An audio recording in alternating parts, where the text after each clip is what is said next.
Dewan BWF, Bambang Roedianto, mengungkapkan pesan misterius pasca kegagalan tim bulu tangkis Indonesia di China Open 2023 turnamen bulu tangkis level Super 1000 yang dinanti-nantikan, China Open 2023. Telah mencapai babak final yang digelar pada Minggu, 10 September 2023, di Changzhou. Namun, kabar yang kurang menggembirakan datang bagi tim bulu tangkis Indonesia, karena mereka gagal mengirimkan satupun wakil ke babak final.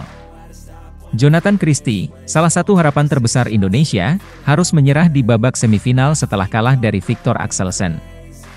Hasil ini tidak hanya menjadi kekecewaan bagi para penggemar bulu tangkis Indonesia, tetapi juga memperpanjang rekor buruk tim Indonesia yang tidak berhasil naik podium juara dalam 6 turnamen terakhir. Dalam catatan sejarah terakhir, wakil Indonesia terakhir yang berhasil meraih juara adalah Anthony Ginting, yang mengukir prestasi gemilang di Singapore Open pada Juni lalu. Namun, sejak itu, Indonesia terus mengalami kesulitan untuk mengangkat trofi juara di ajang-ajang bergengsi. Kegagalan tim Indonesia di China Open 2023 ini tentu menjadi sorotan dan perhatian Dewan BWF, Bambang Roedianto. Melalui cuitan di akun Twitter miliknya, Bambang Roedianto memberikan pesan misterius yang dianggap sebagai komentar atas performa tim Indonesia. Meskipun tidak secara langsung menyentil Jonathan Christie CS yang gagal total di China Open, cuitan Bambang menjadi perbincangan hangat di kalangan badminton lovers. Pesan misterius tersebut diartikan sebagai hari yang kurang menggembirakan bagi bulu tangkis Indonesia, yang telah menurunkan skuad terbaiknya namun masih gagal mencapai babak final. China Open 2023 sendiri menjadi ajang yang diwarnai oleh dominasi Korea Selatan dan tuan rumah, yang berhasil mengirimkan masing-masing 3 wakil ke babak final. Sejak pertengahan musim 2023, tim bulu tangkis Indonesia mencatatkan hasil yang kurang positif.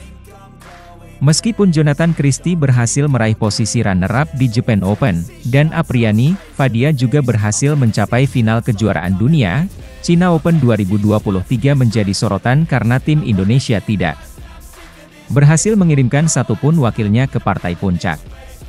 Kritik pedas dari badminton lovers pun menghujani tim Indonesia yang dinilai semakin terpuruk di kancah bulu tangkis internasional. Cuitan Bambang Roedianto menjadi bukti bahwa ekspektasi terhadap tim Indonesia semakin tinggi, dan hasil di China Open 2023 menjadi bahan pembicaraan yang tak terhindarkan. Tentu saja, kegagalan ini menjadi cambuk bagi tim bulu tangkis Indonesia untuk terus berupaya lebih baik di masa depan. Mereka harus melakukan evaluasi mendalam terhadap faktor-faktor yang menyebabkan kekalahan ini, baik dari segi teknis maupun mental. Para pemain juga perlu mendapatkan dukungan penuh dari penggemar dan pihak-pihak terkait untuk mengatasi tantangan-tantangan yang ada. China Open 2023 memang menjadi pembelajaran berharga bagi tim bulu tangkis Indonesia. Kekecewaan ini harus dijadikan motivasi untuk bangkit dan mengejar prestasi gemilang di turnamen-turnamen mendatang. Meskipun pesan misterius dari Bambang Roedianto menjadi pukulan keras, namun semangat juang bulu tangkis Indonesia tidak boleh padam. Mereka memiliki potensi dan talenta yang luar biasa, dan dengan kerja keras dan tekad yang kuat, Indonesia dapat kembali bersinar di kancah bulu tangkis dunia.